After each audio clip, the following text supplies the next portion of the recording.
Good morning class, myself Shweta Srivastava and I am your computer teachers. बच्चों, आपका जो chapter है वो HTML चल रहा है। इसमें मैंने आपको काफ़ी टैग के बारे में बताया है। आज का जो आपका टॉपिक है वो है चेंजिंग पैराग्राफ अलाइनमेंट, यानी कि alignment attributes. The text that you type between the P and a slash P tag is used by default left align.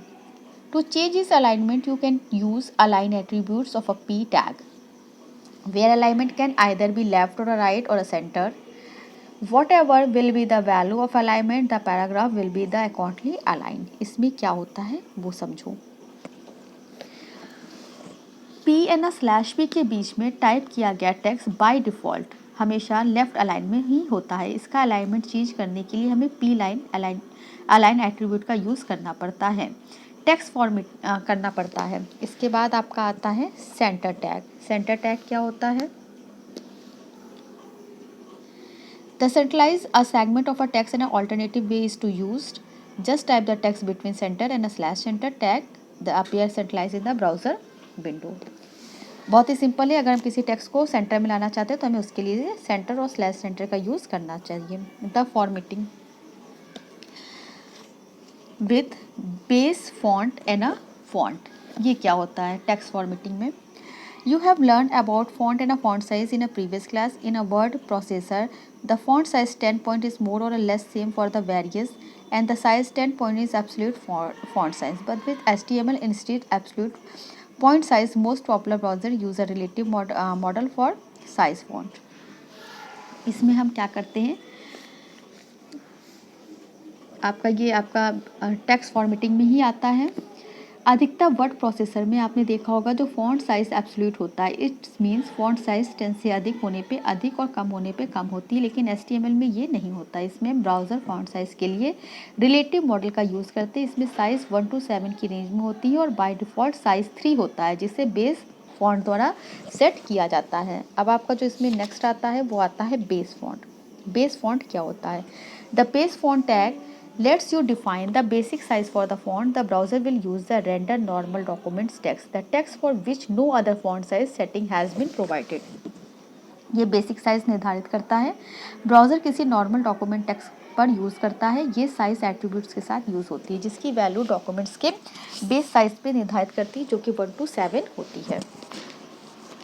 इसके बाद आपका आता है फॉन्ट टैग। फॉन्ट टैग क्या होता है? The font tag let's you change the font size style and colour of a text. ये text के फॉन्ट साइज स्टाइल और कलर को चेंज करता है। It is generally use for the changing the appearance of the short segment of a text. ये text के appearance को change करता है। चेंजिंग फॉन्ट साइज और colour attribute. The value of the size attribute font must be one of the virtual font described earlier. The size attribute can either be given an absolute value size 5 और a size 3.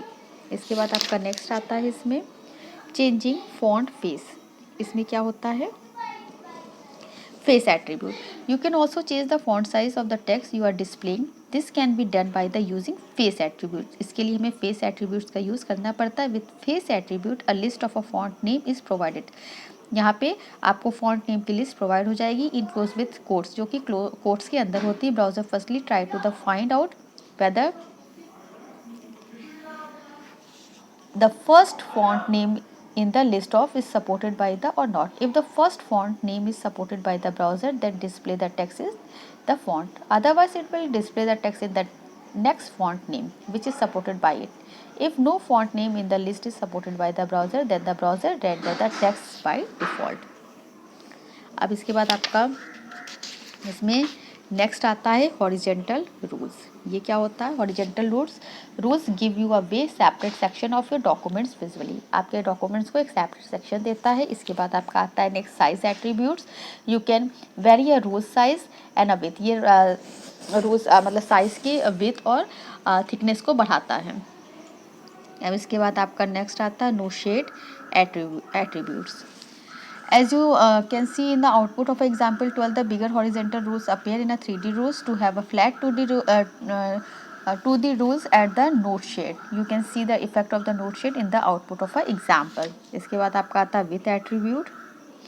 Default rule is drawn across the full width of the view of window. The length of the horizontal rules can be controlled with width attributes. जो आपकी horizontal की length होती है उसे width attributes के द्वारा control किया जाता है. The value of a width attributes can either be an absolute number of a pixel or a certain percentage of the browser window width. इसके बाद आपका ये चैप्टर यहीं पे ख़त्म होता है. इसकी एक्सरसाइज वगैरह आप देख लीजिएगा. नेक्स्ट लेक्चर में हम आपको नेक्स्ट डिस्कस करेंगे. Okay class, thank you.